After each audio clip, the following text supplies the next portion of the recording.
Hello, I'm Tom O'Brien with the Center for International Trade and Transportation at California State University, Long Beach. Welcome to this special edition of Trade Talks. This edition is special for three reasons. To begin with, this is our first time back in the studio since 2019, and it's nice to be back in familiar surroundings. Second, this particular episode is co-sponsored by the Harbor Association of Industry and Commerce. The HAIC was established in 1975 to be a collective voice and advocate for the harbor business community on issues related to trade, transportation, energy, and environmental and land use issues. The HAIC is also committed to workforce development, ensuring that the harbor community and the many businesses which serve it have a steady stream of talent. Here at CSULB, we are grateful for their support. Finally, it's always special when I get to sit down with Mario Cordero, the Executive Director of the Port of Long Beach. Mario and I last spoke on Trade Talks in 2018 when the world, including global trade, looked a little different than they do today. Please join me as we hear from someone who's been front and center in the supply chain's response to the pandemic on this special edition of Trade Talks.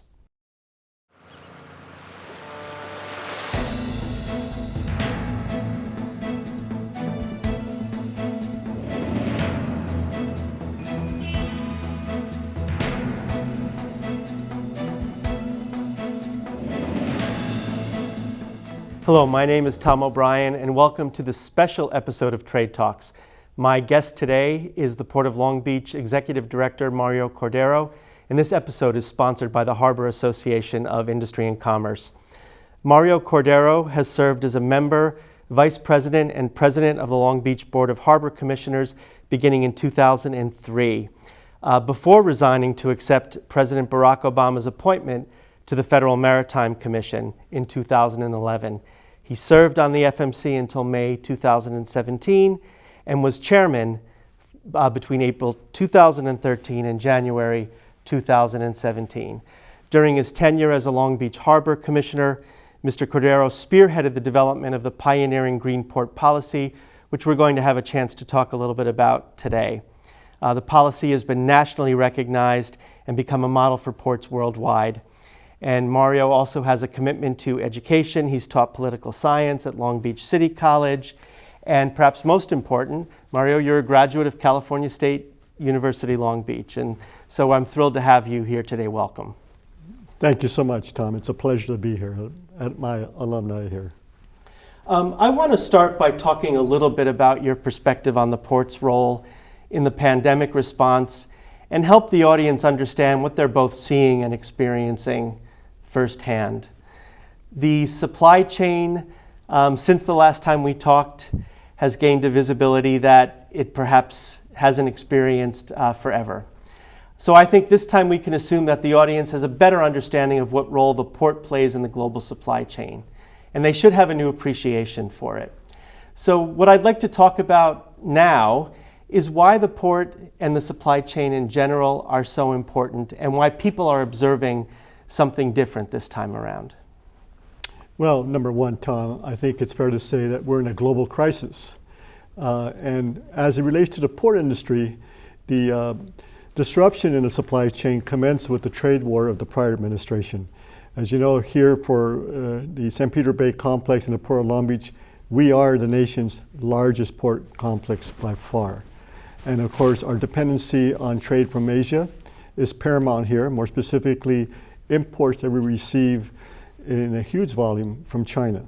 So the trade war discussion, that geopolitical discussion then was followed by the health pandemic, COVID-19. So suffice to say that the visibility now on the nation's largest port complex is at a high level, going to the White House and of course the governor's office. And so this evolution from sort of pre-pandemic changes and the health crisis have resulted in the delays that many consumers are experiencing, not only in Southern California or California, but the nation as a whole. Not only the nation, but in the global community. I mean, we have disruption in Europe and China, and of course, a lot of the containers from the ports of origin here in China, if there's one COVID-19 positive, in the workforce in these Chinese ports, they close down the terminal. So that's the impact of what COVID-19 is having in the global supply chain. I think people would be surprised to hear, though, how actually the supply chain worked really well during the pandemic. They may not think it when they experience delays, but despite all of the challenges, the supply chain worked really well because we got goods, particularly the PPE and all of those things that were critical. What role did the port play in making sure that there was that connectivity between where goods are produced and where they're consumed, and keeping everybody safe in the process? Well, that's a great question. I mean, number one, as you mentioned, we've kept the workforce safe. The men and women who have worked at the docks here in Southern California, the San Pedro Bay complex, they have worked in the supply chain from day one when the pandemic commenced, day in, day out. Some of the things that we did here at the Port of Long Beach is work with our mayor, Robert Garcia, and of course our Governor Newsom, to expedite vaccinations of these dock workers and people in the supply chain here at the San Pedro Bay complex. That was number one. But prior to that, the Port of Long Beach hosted a test site, which was very successful in testing upwards of 26,000 people in the complex. So these are some of the proactive measures we took early on. And as a result of that, we have a workforce that continues to work day in, day out. And of course, because most of them are vaccinated, it has mitigated some of the impacts from the ongoing COVID-19 and of course the Delta variant that's before us. And is this an approach that was unique to Southern California? Were the problems more acute here? What made your response so effective? Well, the problems were not unique to Southern California, but how we approached them were. So like I mentioned, we opened up a test site very early in the game. We made sure we had our workforce vaccinated. And for the Port of Long Beach, we allocated a staging area for containers because part of this is a capacity issue given the volumes of containers that we have. And right now that project that was initiated last year called the STORE project represents 64 acres of staging area for containers, both empties and loaded imports. This was a thinking out of the box moment for our staff at the Port of Long Beach. It's been very well received by our shippers. And of course, we're doing all we can to avoid delays. But bottom line, you mentioned the volume that we're moving here, 20 million, Tom, forecasted between the Port of Los Angeles and Port of Long Beach for year 2021. So in all fairness, we're doing pretty good moving that kind of cargo. And those figures were projected for several years out, right? We're seeing volumes that we were thinking we were going to be seeing much later. That's a great point. I mean, the forecast that was made, if you go back even 10 years, we're at that moment. What's different, no one predicted the health pandemic that we're in, the unprecedented pandemic that no one has ever lived through. So this is really, I think the cliche, crisis brings opportunity. Mm-hmm. It's brought an opportunity for us to discuss here, how do we make the supply chain more fluid, more efficient, and more predictable so that at the end of the day, the customers have their products not only on time, but again, in an efficient manner. So last I'll say, my first day at the Port of Speech here in 2018, when I was last here with you, it was a big year for the Port of Long Beach. We moved 8.1 million containers in 2018. And back then, before this crisis, I said we needed to have an Amazon state of mind, which basically means e-commerce and Amazon changed everything in this industry. And you really can't control that, right? You're reacting to factors that are outside of the port's control. How do you plan for something like that, or how do you anticipate what an Amazon state of mind means next year relative to this year?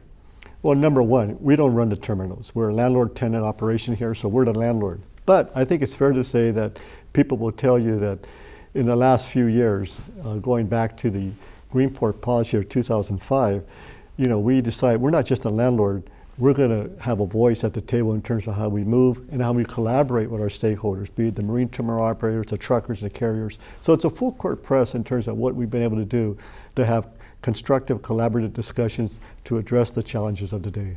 It seems that the pandemic revealed more than anything the need for that type of collaboration, because this is a supply chain challenge. It's not just a challenge at the ports. Is that right? Absolutely. I think what this pandemic did is basically say, look, you knew you were going to have 20 million containers moving through this complex at some point. Now it's the time to really address these issues, and I think we've come a long way here in this complex, and also with our elected officials of really honing in on this issue in terms of how we make the nation's largest port complex more efficient, more competitive, because at the end of the day, this gateway is the more strategic and significant gateway to the United States, given our proximity to the Trans-Pacific trade route, the most important trade route for this country, and of course, the region of Asia. I want to talk a little bit about, because you mentioned it, the green port policy. One of the things that is important, I think, to mention is that despite this surge in volume and the work that the ports and the entire supply chain has done, you have not sacrificed the sustainability goals that were established under the green port policy. And I'm curious how the port responds to this rapidly changing consumer demand, unanticipated, unprecedented, while keeping an eye on the environmental goals. Well, that's one of the challenges. I mean, this Amazon state of mind, the consumer expects their products tomorrow. E-commerce has grown 14 to 15% in this crisis. So I think going back to the green port policy, the Port of Long Beach was way ahead, and in fact was a leader in sustainable development. That's what essentially that proved, and we have a resume of being successful. So for us, it's very welcome to have the administration, the Biden administration, has put all emphasis as a priority of equity and sustainable issues with regard to this industry, and we should be at the front of the line when it comes to projected government funding, because we have proven that we've done sustainable development and been very much of an environmental steward. So for us, it's not about what we're going to promise, it's about what we have already done. And this is wide-ranging, right? It's everything from marine biology to, access to trucks at the ports. And can you talk a little bit about how the port develops its goals with all of these different partners at play? Well, number one, I think we work with not only our regulatory agencies, but our stakeholders, be it truckers, marine terminal operators, and of course, neighborhood and communities. I think this has been an effort, it's been a joint effort, and of course the City of Long Beach, we certainly appreciate the leadership we've had here at the City of Long Beach for many years on these issues, and more specifically today, Mayor Robert Garcia. And I think for Long Beach, again, we're a city of less than 494,000 people. So for such a small city, population-wise, comparatively speaking, think of what we've been able to do in terms of making sure that we guarantee movement not only of cargo here for the City of Long Beach, but for the region to the country, and again, in a sustainable fashion and environmental conscious manner. And where do you see the port's influence in other parts of the state or maybe in other ports around the country? Do you get questions about the policies that you're developing and what it takes to accomplish it? Because you really have taken a leadership role in this. We've had tremendous influence in the port industry. After the 2005 formal application of the Green Port Policy, we were invited, and me specifically back then as a commissioner, at many forums to discuss this Green Port Policy. What does this mean? And of course, we've now shown the world what it does mean, whether it's working with our community and our neighborhoods and our city, but more specifically, reducing emissions from port operations. The greatest story of that Green Port Policy, Tom, is again leading to our collaboration with the Port of LA. We have reduced truck emissions here in this complex at the tune, particulate matter, at the tune from 88 to 90%. You remember, and people here in Long Beach remember the dilapidated black smoking trucks on the 710 corridor back in 2004, 2003. You don't see that anymore, but we still got a long way to go. Our aim now is not about reducing emissions, it's about eliminating emissions. So our goal now is zero emissions. I want to turn our attention a little bit now toward the future. We've talked about the impact that the pandemic has had, but there were already broader changes in the economy at play before. You alluded to those earlier. Includes the rapid rise of e-commerce. Can you share a little bit your perspective on what changes you may have already been preparing for before, and what may be on the horizon that we're not quite sure about yet? Sure. My first speech in this position as Executive Director of Port of Long Beach, the state of the port, was in January of 2018. And I said then that we needed to consider a 24/7 vision. Why? Because I knew what the forecast was. I didn't predict that we were going to have a health pandemic, but I knew that going forward, this complex was going to continue to lead in terms of being a very strategic gateway with the volumes of consumer demand here in containers. So I think at this point for the future, I think one of the things that, again, I'm very pleased that both in Washington and Sacramento, they now realize that at the nation's port complex, when you move 20 million containers, we cannot move with the models of yesterday. So the model of the future is 24/7. Now, it's a stepping stone approach to this, so it's not going to be anytime soon, and it's not going to be easy. But yesterday, the Port of Long Beach announced that we have a partnership with one of our terminals, a pilot project for extended gates, as a stepping stone to 24/7. So that's the next vision of what I predict eventually at some point will happen in this complex. Can you talk a little bit about what that looks like? Are we talking about extended evening hours, weekend hours, or is that yet to be determined? Yeah, extended hours. I mean, 24/7 basically means 24 hours a day for 7 days a week. Now, I'll be the first to admit that's not going to happen anytime soon. But let's say the discussion in terms of a compromise vision is already 16/5. For 5 days a week, have 16 hours of predictable gate operations. Now, I want to make clear, the answer is not just with the marine terminal operators here at the Port of Long Beach. It has to be throughout the supply chain. Whether you're a trucker, whether you're a warehouse, a railroad, we need that domino effect, which I predict will happen in time, of how we move the commerce in the most important gateway of this nation. And it sounds like that's an important step to give the entire supply chain some breathing room, right, to get started. And I think what this health pandemic really raised to our attention is now critical for us to take those bold steps for the future. And again, the port taking a leadership role, given your prominence in the regional supply chain, in the national supply chain. Well, I don't know about whether or not the prominence has helped, but I think all credit has to also go to the stakeholders. And we have a great staff at the Port of Long Beach, and our commission, who continues to lead in some of these futuristic visions, whether it's the Green Port Policy back in 2005 or now in 2021, 24/7 vision. Yeah, and I think despite the fact that our viewers may be seeing the supply chain in action more than they ever have, I think they would be surprised at the complexity behind it. Yeah, I mean, we're certainly front and center now. I said we've gotten the attention of the White House, who appointed John Bacardi as an envoy to address this issue. But with that, let me leave by saying that consumers are 24/7. We talked about e-commerce, online purchasing. So consumers can now buy products at 10 p.m. or 4 in the morning. And one of the things that we have seen, that the United States has been very fortunate now in having a vibrant economy or trajectory upwards as compared to other economies in the world. And that's the reason we have this volume demand, which is the consumer demand. So again, it's at all levels. So the good news is we have a good economy and it's getting better. So we need to get prepared again to handle this kind of volume in the future. And like I said, we need to think out of the box and start changing models of operation in order to do that. Well, I think good news is a good place to take a break. We will come back and talk a little bit more about what you see in the future ahead, 2022 and beyond. For now, this is Trade Talks. I'm Tom O'Brien. We'll be right back.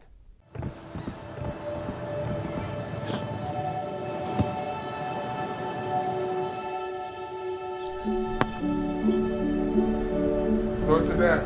I don't remember how it started.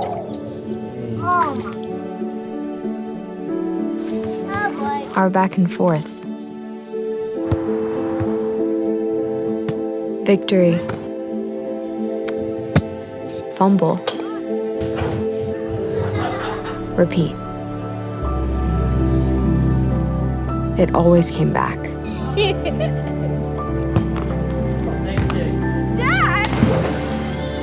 Okay, here we go, throw it!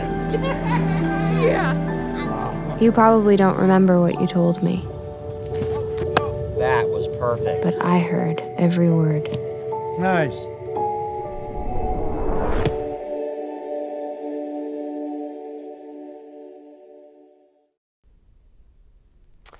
Welcome back to Trade Talks.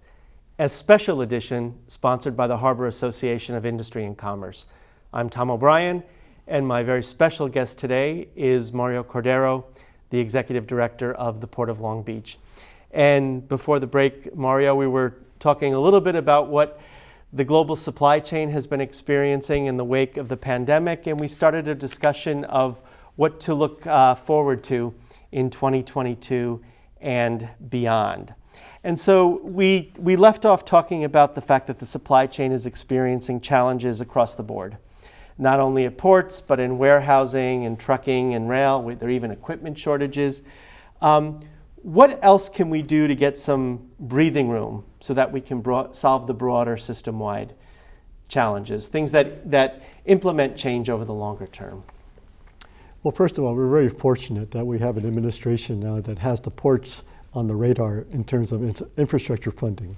So the continued investment in infrastructure, more specifically rail, I think the future for me is absolutely rail here for the Port of Long Beach. And the reason is because look at the freeways. We have to deal with this issue of congestion, not only with regard to within the port, but also the corridors. So trucking is always going to be a part of the component. But for us, our goal is to make sure that the equation here now moves on the rail side. So for that reason, the Port of Long Beach, our Harbor Commission, has authorized a budget of about $1.6 billion in the next 10 years to be invested in rail. So again, the more we get on dock rail and get these containers out of the harbor district by rail, that's the future. And 10 years is a long time horizon, right? What do we do between now and then to make sure that we're still moving the containers off the docks successfully and efficiently? Well, one of the important things is that we have extended gate hours and make sure that those are certain and reliable. And I think that will create fluidity in how we move the containers. Now again, it signals that in the supply chain, the truckers have to be there.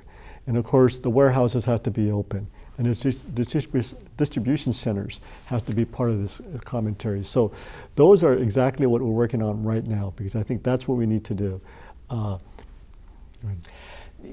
Full disclosure, you and I were both part of a recent effort that looked at convening all of these stakeholders that you've been talking about: the ports, rail, trucking, warehousing, community, and the consumers.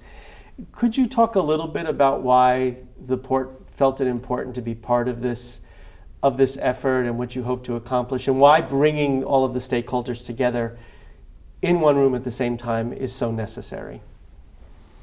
Well, I think the crisis has brought us together.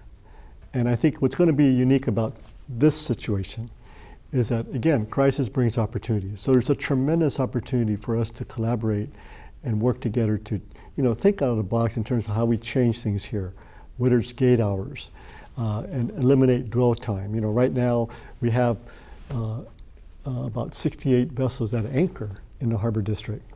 Unprecedented, historic. And to put that in the proper context, Tom, the highest number of vessels that anchor we ever had was 40 back in February. So what is it in normal times? 0, maybe 1 or 2. So it gives you the crisis that we're in, not only with regard to this health pandemic, but the impacts of what that has been. So I think when we start talking about extended gate hours and what our vision, when I said 24/7 back in 2018, people had the same reaction as to when I stated about the Green Port policy in 2004.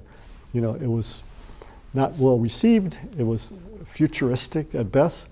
But I think history proves that Long Beach is not wrong when we have a vision. And I think what I'm looking forward to is that there's a lot of energy right now of stakeholders responding not only to our government officials, both in Washington and Sacramento, but to the consumers. Because at the end of the day, things have changed now in terms of the consumer expectation. So in that regard, we're going to continue to exercise every avenue, every opportunity available to make sure that we further this Amazon state of mind of moving containers. It's about cargo velocity, so we don't talk about cargo volatility. That's a good distinction, and I think we're seeing pressure from the consumer, as you said, to sort of make sure that the containers are delivered. Does that translate into sort of a national imperative to elevate freight as a topic of discussion in a way that it hasn't been before? I know that from the work we do in education, we sort of see 50 different freight policies around the country. Is this an opportunity for us to demonstrate the importance of freight to this nation's economy as a whole? Absolutely. The opportunity here is for the United States to finally move forward a national freight policy. And let me tell you why that's such importance. You know, during this pandemic, what the Port of Long Beach has done because of our $4 billion billion investment in the last 10 years, it was a very opportune time to finally put closure and open one of our two greatest capital improvement endeavors.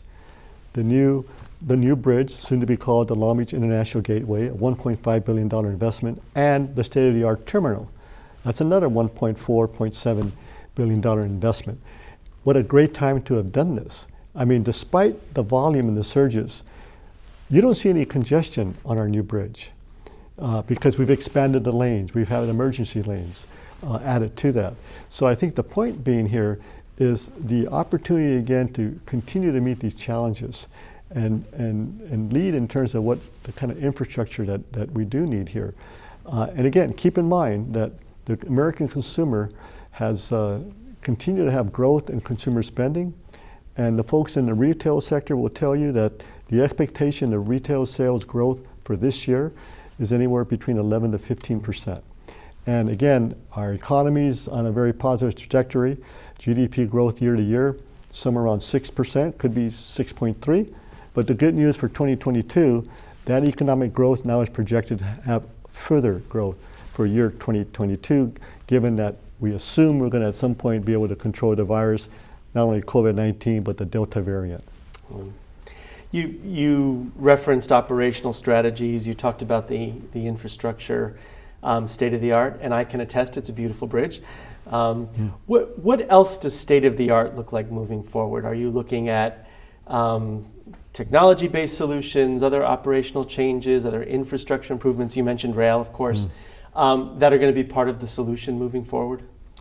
Yes. So when we talk about infrastructure, you know, the first thing that comes to mind is brick and mortar kind of projects. But today's a new day. It's about digital transformation. And I think in terms of technology, in terms of furthering visibility, furthering transparency and efficiency, I think what we're working on, in addition with our terminals, the use of technology, again, to sort of, again, with our stakeholders, have more visibility, and our ultimate customer, the beneficial cargo owner. They need to know not only where the location of their container is, but when are they going to get it? So I think these are some of the promising things that are happening in the horizon. That is the implementation of technology here, so that again, we get ready for the fifth industrial revolution, which is scheduled to commence in 2030, right? Yeah, you make a very good point. I mean, we as consumers, we've become very accustomed to tracking our packages once they're on a truck. And the notion that we might be able to do that when that good is on a container at sea would be revolutionary. Exactly. I mean, just to put that in some more context, I'll be honest, I never shopped online before this whole pandemic. And my wife, Gloria, has gotten very good at it. You know, it's very convenient. So the younger generation has taught us something. You know, there's ways to be more efficient. You don't have to go to a brick and mortar place or a destination or venue. And like I said, you can sit back and shop at 10 p.m. And I think it's probably a little bit facetiously to say the consumer has been addicted because there's a lot of purchasing going. So I want to make sure to the consumers who are listening, start shopping early for Christmas because there's a lot of demand and you don't want to get caught short come for those late Christmas shoppers like myself. Certainly I'm not going to wait till weeks before Christmas to do my Christmas shopping. The advice, start doing it now. It's a good point. Although it might be a good excuse, right? if you're too late. Sure. What are the risks of doing nothing? I mean, there are some who would argue that, you know, maybe we shop too much, maybe there are too many goods, but does that solve the problem? Well, no, it doesn't. Because again, number one, the risk of doing nothing is what we have today. And let's put this again in what we have, 20 million containers. We knew we were going to have that kind of volume at some point. What we didn't know, that was a health pandemic was going to precipitate this. So I think going forward, the risks of saying that we can't afford to do this, and let me give you a good example. The whole debate about extended gauge, using what we call the hoot shift. And that hoot shift is the men and women on the docks who work from 3 to 8 in the morning. Okay, we don't do that here. And because it's costly, it's a financial risk. But I think that's a good example of what I'm trying to portray here. What is the risk of doing nothing? You know what the risk is? Impact to our monetary policy. What is one of the major factors that the Federal Reserve Board is talking about in terms of inflationary factors? Shipping, transportation costs. And I think when it gets to the Federal Reserve Board, that's an issue that they're looking at in terms of the transitory inflationary policy and the monetary policy, that's an eye-opener. So for those of us who are in the shipping and transportation industry, we need to take note of that and make sure that the time for debate is over. The time for implementation is now. Yeah, and it's a really good and interesting point in that the stakeholders in this, the people who have a stake, are now, I think, much more broadly perceived than they were before the pandemic. The full integration of trade with monetary policy, the relationship between commerce and trade and the environment is all is all front and center, as we've been saying. Is this the legacy of the pandemic, sort of a new framework for freight planning, for integrated uses of technology, of policy framework, of monetary policy? Is this where we're going to see the greatest impact of the pandemic in how we plan for freight moving forward? Well, it's fair to say that the pandemic has brought an inflection point on this question. And that is, again, we have not only 20 million containers coming in forecasted for this year, but I think what this crisis has done, aside from the negative health impacts for those of us, or many of us, or people who have had friends and loved ones succumb to this or seriously ill, but this is a wake-up call to us. And that wake-up call is, again, we need to change how we operate here. So putting it on a more everyday, day-to-day kind of observation, I don't think there's anybody in Long Beach who has not been impacted in terms of the shipping transportation question. Talk to your neighbor who's ordered a dishwasher, a bicycle, outside furniture. It's unbelievable how much time it's taken for that product to get here. And I think the American consumer at some point is going to run out of patience. They don't want to wait 3 months to get an appliance, or 4 or 5 months to get a bicycle. Things have to change. So I think what the pandemic has brought to us is that inflection point that for us to realize what we realized all along. This kind of volume, we need changes. And the change is going to be a model of operations that differs from what we were accustomed to previously. And you touched upon this earlier, but you really rely upon government partners locally in Sacramento and in Washington as well to sort of be on the same page with that. And by all accounts, you're seeing that happening. Is that fair? Clearly, I think the best example is, I think for those of us in Long Beach, I think we should all be proud that we hosted yesterday a summit that was unprecedented. Unprecedented because participating in this summit was the White House by way of the port-appointed envoy, Mr. John Bakari, and Dee Dee Myers, senior advisor to the governor on these issues and director of business and development, GoBiz, and 3 or 4 leaders of the very pertinent agencies, whether it's the transportation agency, food and agriculture, and of course the list goes on. To have a summit where everybody's there in one room saying, we need to figure this out, not just identify the issues that we've identified in years past, but identify the solutions. So it's a historic moment for the Port of Long Beach, it's a historic moment for the San Pedro Bay complex, and it's a historic moment for the country. in terms of how we now chime in on transportation and shipping in the same way that Dwight Eisenhower chimed in, that ultimately led, President Eisenhower ultimately led for 1956 the most historic infrastructure endeavor that this country had made. And this administration hopefully now could move to that second step of investing in transportation and infrastructure. And I know you've traveled the world looking at other port complexes. Sure. Does this put us in a position now to be more competitive, to maintain our competitiveness as a trading nation, given sort of a laser focus now on some of these issues? No question, because for those who question the 24/7 model, it's not a new model. In my travels to Asia, Asia is 24/7. In fact, when you have part of our problem about having ships at anchor, these imports are coming in volumes from factories and ports who work around the clock. And so what happens when you get to the United States? Aside from the reasons I mentioned as to why we had the backlog, there is a part of this that when they come here, we don't have that day-night mentality in terms of how we move cargo. But that's going to change.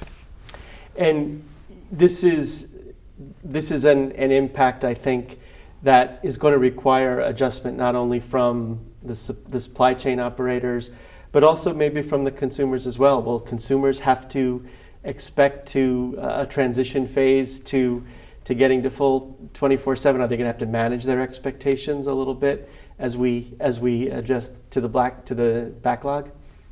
Yes, I think that's fair to say. I mean, I think one of the things that you're seeing now is that the cost of this transportation and shipping, which for most of the pandemic period was bared by the retailers and the manufacturers, that cost you're going to start seeing, if it hasn't already, now being passed down to the consumer.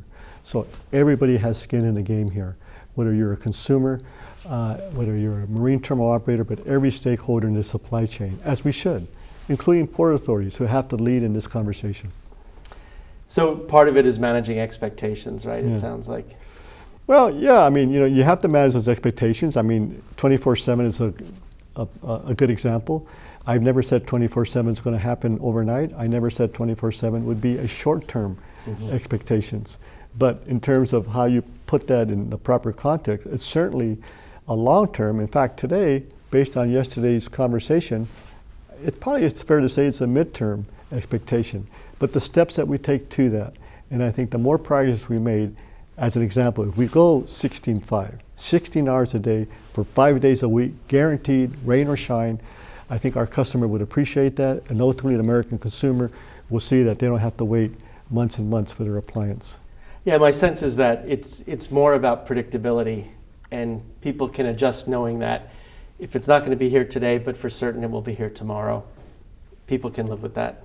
I think in any industry, if you give people certainty, they'll live with that. They'll appreciate that. Yeah. Well, this is a good time to take a break, Mario. Okay. When we come back, I want to talk a little bit about how we message the importance of the supply chain and the work that the port does. I'm Tom O'Brien. This is Trade Talks. We'll be right back. This is the story of a boy who didn't talk for a long time. The boy liked things to always be the same.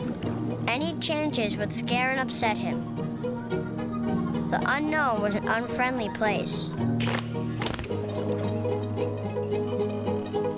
The boy was very sensitive to lights and sounds. So he built secret hiding places where they couldn't get in. The boy didn't like looking people in the eye. He wasn't trying to be mean, it just made him feel uncomfortable. Sometimes he would flap his arms again and again. One day, I found out I have something called autism. My family got me help. Slowly, I found my voice and learned all the ways I could live with it better. Early intervention can make a lifetime of difference. Learn the signs at autismspeaks.org. Welcome back to Trade Talks. I'm Tom O'Brien, and my special guest is Mario Cordero, the Executive Director of the Port of Long Beach. Mario, at the close of the previous segment, you talked about the role that the public sector partners can play in helping the port and the supply chain. And recognizing that the Harbor Association of Industry and Commerce helped bring us together today, they're a co-sponsor, and that they have an interest in making sure that the voice of the harbor community is heard on a wide range of topics. I'd like to shift now and talk a little bit about communicating the importance of the trade sector to the community. The port's in an interesting position. You have responsibility to the community as a department of city government, but you also have tenants. You mentioned that you're a landlord, right, whose needs you have to respond to. How do you balance those two roles? Can't be easy. Well, it is not easy, but for the Port of Long Beach, we've been able to do that. I mean, today, one of the concepts that's widely spoken about is ESG at every corporate level, environmental social governance. Right. Essentially, Long Beach did that back in 2005, or started that, and we've been doing that. So I think if you go back to what we've been able to accomplish, I remember when I was on the commission, when Beverly O'Neill appointed me back in 2003, there were two things about the Port of Long Beach for citizens of Long Beach. One, most people didn't even know about the Port of Long Beach. Two, what you did know what you did know about the port, that it was a polluter. I think definitely those times have changed. I think we had a very proactive community engagement, which including not only educating people about the importance of the port, not just in Long Beach, but for the state of California. So where we're at today, when we look at this health pandemic, I think it's fair to say that the workers in this complex now are considered essential workers. I say that because one of the successful aspects of that vaccination campaign was we made the argument to Governor Newsom that these workers were essential, and they are. So I think, right now what you're probably hearing, I just got a call this morning from someone who lives in Newport Beach. Why are these containers outside my view here on the coast? So the spotlight's on us. But I think on a more serious conversation about this, these are essential workers. And I think, again, when you get the attention of the White House, an administration who now says, we want some solutions here, that tells you something about now where this conversation's at and the reason why this port complex is so important. I earlier talked about the need for a national freight policy. If we had that, Tom, I could guarantee you that based on a policy like that, the first thing you're going to identify is what are these significant corridors, the significant ports. I would foresee that a policy like that would probably put LA Long Beach #1 on the list. Yeah. Just like we do in infrastructure projects. The new bridge that we just built, replacing the Gerald Desmond Bridge, was a project of national significance when it came to funding from the federal government. Yeah, I think you're right. When people think about the supply chain these days, it's no longer an abstract concept, right? It's a bridge, it's a vessel, it's a lifeline to PPE or other products that have been needed to survive the pandemic. Absolutely. For many harbor-related and supporting businesses, one of the challenges, though, is the complex nature of the policy and regulatory environment. That still remains a little complex. I'm sure you've heard this not only as a port director, but as a former commissioner and as a chairman of the Federal Maritime Commission. What advice do you have about how best to tell the story of the supply chain and industry to government partners? What's most important for the regulatory agencies to know? Come visit the port. I mean, one of the challenges is, well, the good news is we have a goal of zero emission. What other industry expressed a goal that we did back in November 2017, that we were going to be zero emission, not only in cargo handling equipment by 2030, but in trucking in 2035. That is environmental stewardship. The expectation, though, is now people would like us to be zero emission next year. Yeah. So I think, again, it does bring about high expectations, and I think based on, as to your question, come visit the Port of Long Beach. We talked about air quality. It's not perfect. We have a long ways to go, but it's much different than what it was even 10 years ago. Talk about water quality, marine life in the harbor. Again, this has been a full court press for Long Beach as part of our response to the neighborhoods and communities with regard to the environmental concerns. So, and in terms of visiting the complex, see what we spent our money on. The state-of-the-art terminal and what that has led to, the bridge, and other projects that we've done in the Harbor District. And last, the contribution that we've had in terms of with our funding to community grants. I mean, that's a huge story. Millions of dollars into the nonprofits of Port Long Beach, as where it should be. Because I remember, Tom, back when I was a commissioner, and I was asked by the Press Telegram, you know, back in 2003, what do you hope to accomplish? And what I remember the answer. I said, well, look, this port should not benefit just a few. It should benefit the many. And what I meant, and what we've been able to do and prove, is people of Long Beach had to be the beneficiaries of this multi-billion-dollar industry. Neighborhoods, nonprofits, schools, we've done that, and we have led in that area of ESG. Well, and I can certainly attest to that, the importance of education to the mission of the port, and your commitment through personnel and programming as well as dollars has certainly benefited the community.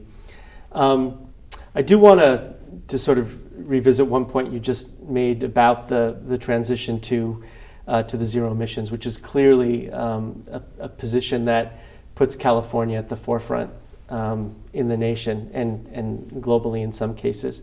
Do you have any concern about sort of the message coming from that being that California is not competitive or is not business friendly, or sort of doesn't want the trade to come here?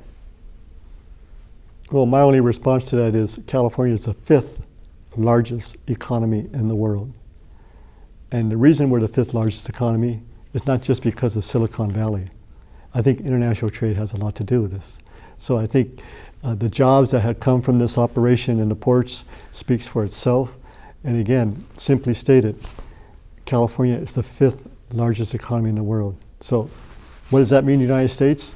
We're not only leaders in terms of vision when it comes to environmental climate change issues, but also in terms of business practices. Because look at our GDP for this state. It's upwards of, what, 3.1 trillion. So I think that speaks for itself. And one of the issues in terms of remaining competitiveness is workforce capacity. And I know that that's central to the mission of the port and also a personal interest to you. How do we make sure that the port workforce, the supply chain workforce, is ready for whatever challenges are coming ahead? I mean, the most prominent perhaps is everyone talks about the lack of truck drivers, right? We need truck drivers. But it's more than that, isn't it? Absolutely. I think for the Port of Long Beach, recently there's two fronts that we have addressed. Number one, our partnership with the Port of Los Angeles to explore a training center for the men and women who work on the docks in terms of those future jobs. And crane operators, skilled labor. We need a training center in this complex. So workforce development is a very prioritized topic here. So I appreciate our collaboration with the Port of Los Angeles on this issue. Number two, what we do with the educational institutions.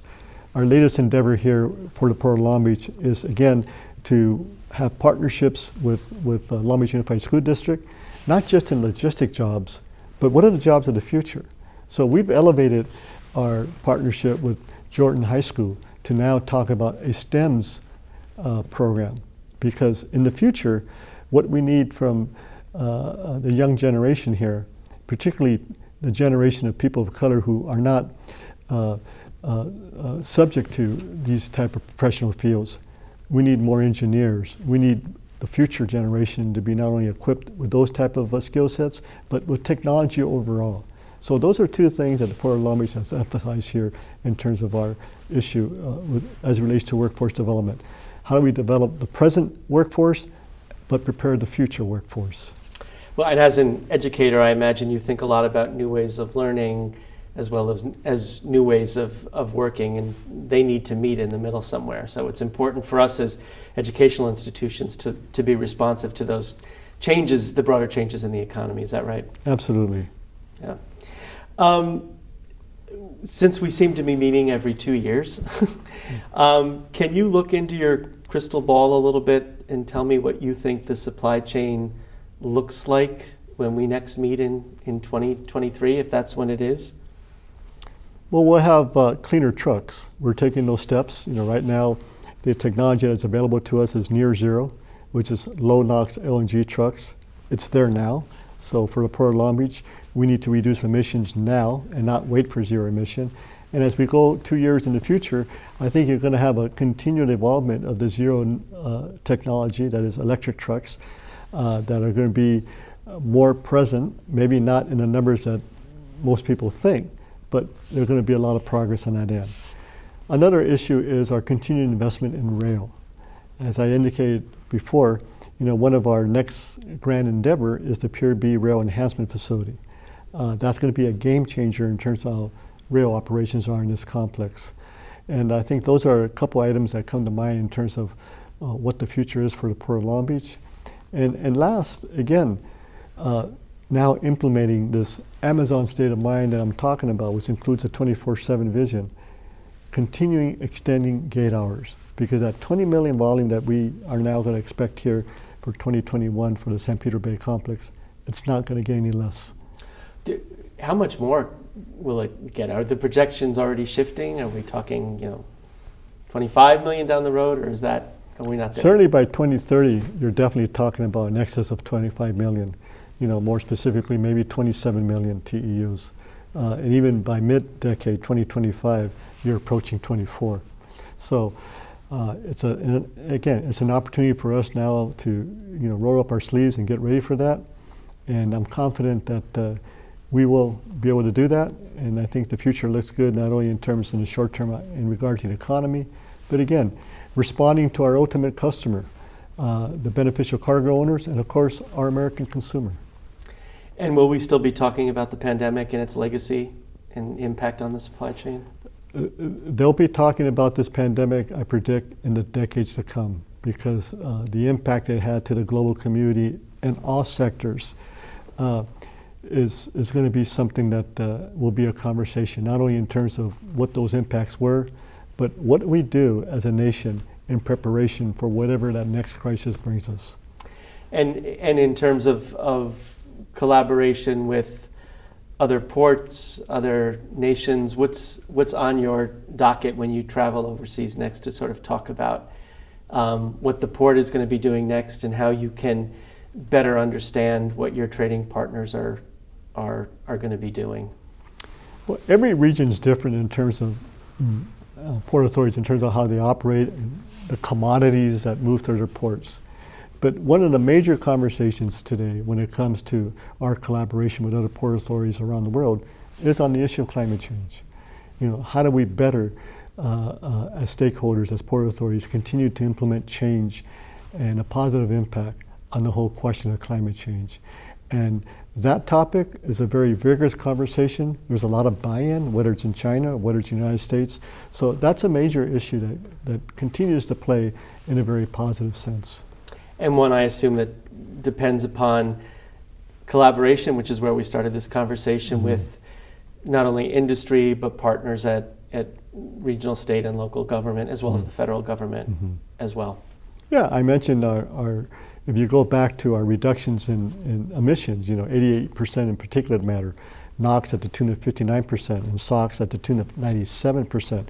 All this would not have been accomplished if, in fact, we didn't have collaboration with everybody in the supply chain, the truckers, the marine terminal operators, and of course the port authority. So, a lot has been said about what we need to do to further reduce emissions, but I could tell you for a fact, what our marine terminals have invested in this conversation has been significant amounts. So there's not a terminal out there that has pushed back and said, we're not going to do anything. So the good story for San Pedro Bay Complex, which includes the Port of LA, is that we have a very vigorous and vibrant stakeholder network here, that we've accomplished some good things, and we will continue to think out of the box here.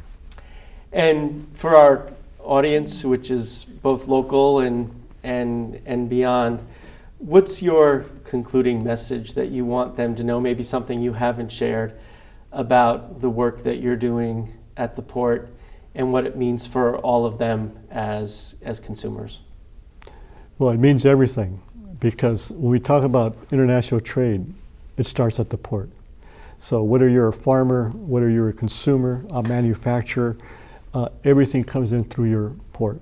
So we have a lot of important gateways in the United States, and I think what everybody is realizing is how important that is, because when there's obstruction or at least disruption in supply chain, we're front page. I mean, look where we're at right now with the kind of summit we had yesterday. All the interest, not only in the local networking of leaders and stakeholders, but in Washington and Sacramento. And we're not just meeting here to solve the problems of Long Beach. We're meeting here to have solutions for the entire supply chain, because let us not forget that Long Beach, Los Angeles, 40% of the nation's imports come through this gateway. And these containers go as far east as hubs like Chicago, Kansas City, as far east as Atlanta, Memphis. So no matter where you are in the United States, if you remember, Tom, the Alameda Corridor did a study back in 2006, if I recall, or 2007. Based on that study, there's not one congressional district in mainland United States that cannot say they received a container from this complex. And I'm assuming that that's a message that that the harbor community is interested in making sure it gets out as well. That's the impact. Well, Mario, that's all the time we have for today. I want to thank you for a fascinating discussion, and I hope you'll come back before another 2 years. Absolutely. If we can, to check in, and we can see how accurate your predictions are. And I also want to thank you, the audience, for being part of the discussion today. And I hope you'll join us around the negotiating table the next time we gather for Trade Talks. Thank you. I'm Tom O'Brien.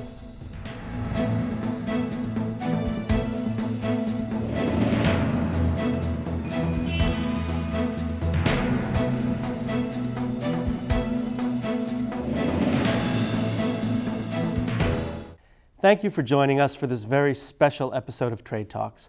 My thanks to our guest, Mario Cordero, Executive Director of the Port of Long Beach, and our sponsors, the Harbor Association of Industry and Commerce. You'll find more information about HAIC's work and the ways you can become engaged in all of its programs, including its policy, professional development, and education-related programs, at the link below.